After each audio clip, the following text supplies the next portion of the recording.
the next scientific session, which is on MRG FUS, that is Magnetic Resonance Guided Focus Ultrasound. For this session, I would like to invite a chairperson, Dr. S.P.S. Chauhan, well-renowned neurosurgeon, former head of surgery, Eminent Medical College, Prayagraj.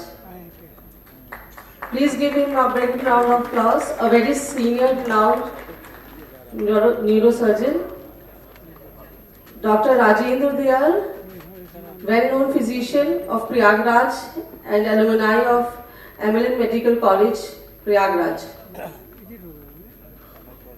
Dr. Ajit Chaurasia, professor in medicine, department, Eminent Medical College, Allahabad, a well-known physician of Prayagraj. Now I request our chairperson to introduce our speaker, Dr. Laxmi Kant Tomar. Thank you.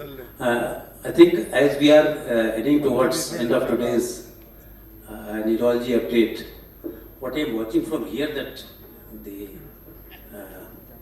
strength of listeners are coming down and down. But anyway, we are heading towards more and more good topics of neurology. The topics which is going to be discussed here is very good and very important. It might be new for many of us, this technology, which Dr. Laxmi Kant, Ram Kumar Singh Tomar, Associate Consultant and Teaching Coordinator, Gangaram Hospital, is going to talk on this. His select publications and awards, he is expanding the canvas of PRKN, mutations in familial and early onset Parkinson's disease, acute post-infectious cerebellar ataxia due to COVID-19 movement disorders, clinical practice, awarded second best paper in neurogenetics, IAN-CON 2019, and awarded second best video and movement disorder, MDS-CON 2022. We have enough discussed about Parkinson's today, and again, we are going to discuss something about that. May I request Dr. Laxmi Kant to proceed with this talk. Thank you. Thank you, sir, for the kind introduction. I am thankful to the AMA for allowing me to give a lecture on this topic, and I am also thankful to Dr. Gulab sir for giving me the opportunity for this. So today I am discussing regarding the MRG FUS. What is MRG FUS? It is a magnetic resonance guided focus ultrasound in neurological disorders. So it is a novel and a non-invasive thermal ablative treatment modality, and that involves ultrasonographic thermal energy causing ablation of the thalamus, which enables precise and incisional stress transcranial delivery of the acoustic energy, resulting in the interruption of the pathways involved in the essential tremor and Parkinson's disease. So its journey starts in 1950 by the William J. Francis, and Professor William J. Fry is considered as the father and the founding figure of the focus ultrasound. In 1992, Culvero and colleagues coined the term MRG FUS, and in 2004, MRG FUS was first FDA approved for the uterine fibroids, and in 2008 it was approved for the pain management of neurological origin. So in 2016, it was first FDA approved for the essential tremors, and later on 2018 it was approved for the tremor dominant Parkinson's disease. So what is the status of MRG FUS in India? So first MRG FUS treatment was first started in Royal Care Hospital, Coimbatore in 2023, and later it was started in Sir Gangaram Hospital in 2025, and followed by the KIMS Hospital, Hyderabad. So there are 3 centers they are doing, and we have just completed 25 patients of Parkinson's disease plus essential tremors. So what are the neurological indications regarding the MRG FUS? So there are 3 indications. One is essential tremor, that is resistant to the drugs, and tremor dominant Parkinson's disease, and drug refractory neuropathic pain, that is targeting the thalamus. Other emerging applications are going on, research is going on for focal epilepsy, obsessive compulsive disorders, depression, anxiety, and in regarding brain tumors, that is blood-brain barrier opening to enhance the chemotherapy to deliver the chemotherapeutic agents. What are the non-neurological indications? It is FDA approved for the uterine fibroids, had already been discussed. Palliative treatment of painful bone metastasis, and it is investigational for adenomyosis, localized pancreatic carcinoma, benign breast tumors, liver and pancreatic tumors, and soft tissue tumors and desmoid tumors. So what we are doing during the MRG FUS procedure, there are 3 plans. One is pre-treatment, another is in hospital, and other is follow-up. So during the pre-treatment plan, once the patient came in our clinics, so we have to just divide whether it is an essential tremor or it is a Parkinson disease. So based upon the clinical evaluation, we have to decide. But parallelly, we have to decide whether the patient didn't have any atypical Parkinson disease, because selection is very important during these procedures, or sometimes the spinocerebral ataxia we have to rule out, because many Agrawal's community where they are coming with the tremors, and before that what we are doing, we are pre-screening with the spinocerebral ataxia panel in this type of patients to rule out the spinocerebral ataxia. And there are certain scales we are doing, like CRST scale for essential tremors and UPDRS scale for Parkinson disease. And once the patient has been identified as essential tremors or Parkinson tremors, there are certain radiological tests we have to perform, like CT scan and MRI scan. Why CT scan important? Because we have to calculate the skull density ratio, that is SDR ratio. If it is more than 4, then it is very good candidate for the MRG FUS. But if it is less than 4, then we have to be very careful, because the ultrasonographic waves that cannot transmit to the on that target. So once the planning is done, SDR ratio is more than 4, then we have to go for the MRI scannings, and we have to go for the target planning, where we have to hit the target. So once we are planned, we are hospitalizing the patient for 3 days. It is a package of 3 days, and during that we hospitalize, we stop the medications what the patient is taking, and on the next day in the morning we do the procedure. I will show the video of how the procedure is being done. And during the procedure, what we are doing the general examination, and we are ask the patient to make the spirals during the procedure. So what are the pre-treatment evaluation? That is clinical history, neurological examination, assessing for any contraindications, routine blood investigations, MRI scan, and CT scan for skull density ratio. So what is skull density ratio? It is a crucial factors that affecting the effectiveness of the treatment. It is the ratio of the spongy bone to the compact bone, and reflects how much ultrasonographic waves will be absorbed or deflected by the skull. So if the SDR ratio is more than 0.45, it is acceptable for MRG FUS, and if it is less than 0.4, will require high energy level and long sonication times to get the desired temperature and the lesion volume. So what are the contraindications? So before going for any for this procedure, we have to be very careful. We are not dealing with the atypical Parkinson's or the spinocerebral ataxia. So central neurodegenerative disease other than the typical Parkinson disease, and patient should be cognitively intact. Otherwise, during the procedure, we are not able to get that spiral testing done. So patient should be cognitively intact. Any unstable psychiatric disease, history of seizure of brain tumors, previous burr hole surgeries, intracranial aneurysms, or history of devious surgery or prior stereotactic ablation. So non-neurological exclusion includes unstable cardiac status. So every patient during the procedure, before the procedure, we take the cardiology opinion and we clear the cardiological status. Uncontrolled hypertension, contraindication for MRI, as the patient has to lie down for 3 to 4 hours during the procedure. So there should be no contraindication for the MRI. The patient should not be claustrophobic. There should not be any bleeding disorders, elevated INRs, pregnancy, active infections, incapability or inability to communicate. That is very important. And low skull density ratio of less than 0.45.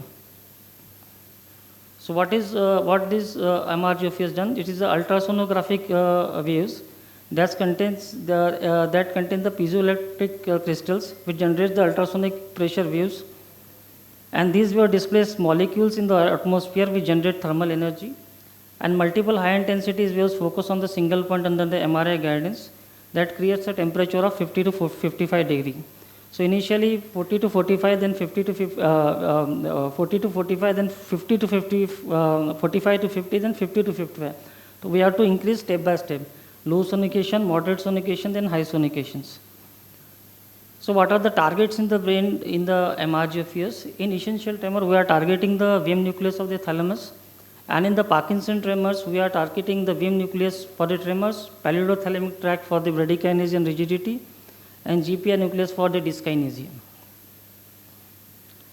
So now this video is showing the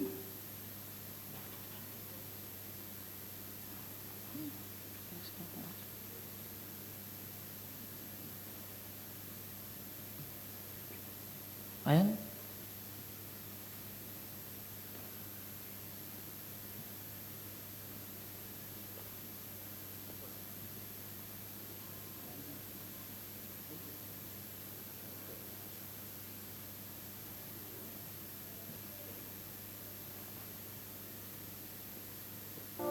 What is focused ultrasound treatment? Focused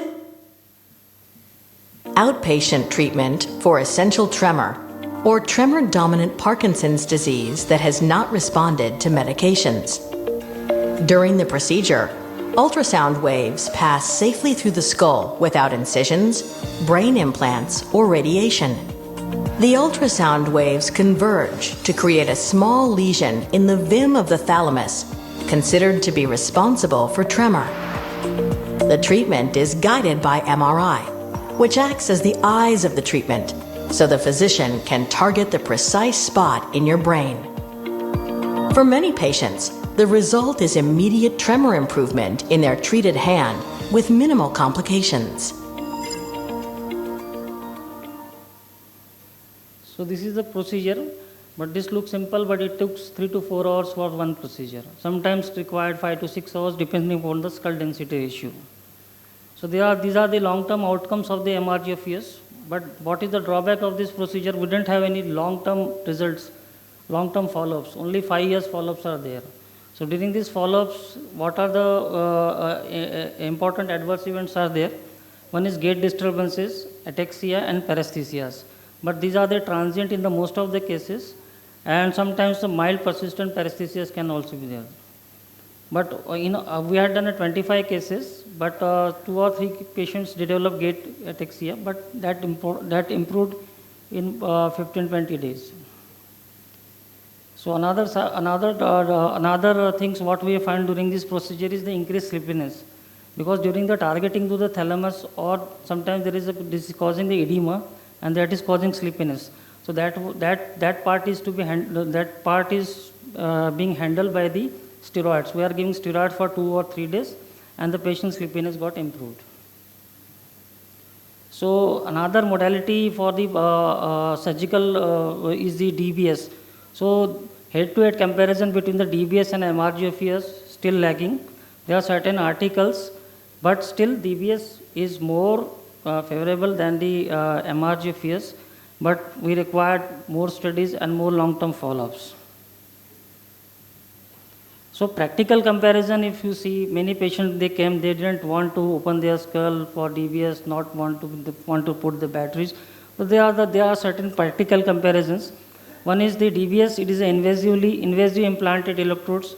MRG of FUS is incisionalized thermal lesion. DBS, it is adjustable and partially reversible by programming. MRG of FUS is a permanent and irreversible. Laterality regarding DBS can be done unilateral or bilateral. MRG of FUS, what we are doing first unilateral, and after 6 to 8 months we are doing the other side. And best evidence for ET, PD and dystonia, and for regarding MRG of FUS, it is ET, tremor dominant PD. Tremor effect is strong, durable and programmable for DBS, but MRG of FUS we get the rapid tremor reduction. Main risk for DBS is hemorrhage, infections, lead problems and batteries. But regarding MRG of FUS, these are not the problem, but the paresthesias, gait imbalance and dysarthria ataxia can be there. But as per our experience with 25 patients, they are just transient and resolve within months. And for DBS, we require the follow-up programming for battery care, and for MRG FUS, they are minimally follow-up required. So ideally the patients, mostly of the patients they came, they are generally older patients, and what we are doing, we are generally doing it in the older patients. We didn't have any long-term data, so what we are doing the patients, we are selecting the patient of 60s, 70s or 80s. We are not doing in this patient who is less than 50 years of age. So this is our patient who was 70-year-old male who was having some type of motor fluctuation in the form of early off fluctuations.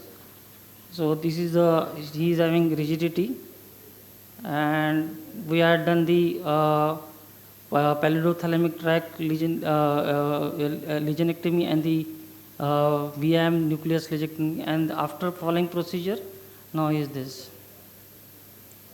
So though the dose of the syndopa we had not reduced, dose of the syndopa is same, but the motor complications had quite tremendously improved.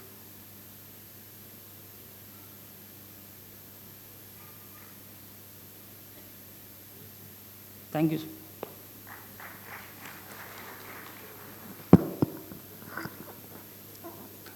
Thank you, Dr. Tomar, for this enlightening newer procedure and technique.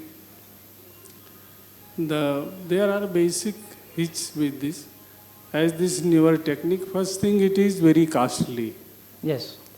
The cost of the procedure is around 19 lakhs for one side, and other side is 6 to 8 lakhs.